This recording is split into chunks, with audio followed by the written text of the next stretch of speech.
भाई पहलवान बिल्कुल आगे निकलने के लिए तैयार है। इन पहलवानों को जोर से जोर जरूर मिलनी चाहिए। जब आए तो कुछ दिखाकर जाना हुनर। भाई ये अपना बहुत बढ़िया कुश्ती देखने को मिलेगी।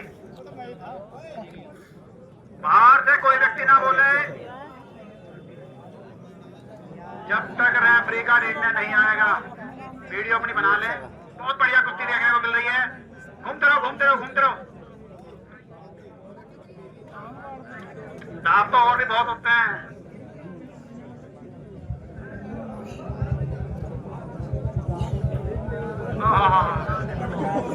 आराम करो आराम करो। रेस्ट करो रेस्ट कर भाई। इसे रेस्ट करो।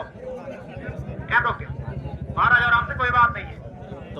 देखो सामने बैठ गया। थोड़ा शंका के गलियारे में चोट लगी है इसीलिए दोनों ही पहलवानों को विराम दिया जाता है।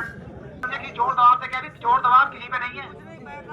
मन है पहलवान का अगर लड़ने को मन करता हो तो लड़े नहीं करता तो मत लड़ो। बढ़िया कुश्ती देखने को मिल रही है। बैठ बैठ छोड़ बैठ जा। 1 मिनट पूरा हो चुका है कि भी 1 मिनट बची हुई है। बढ़िया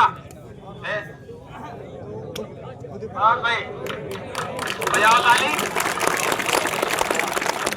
बहुत बढ़िया कुश्ती देखने को मिली। इस पहलवान को यही उस्पा का पहलवान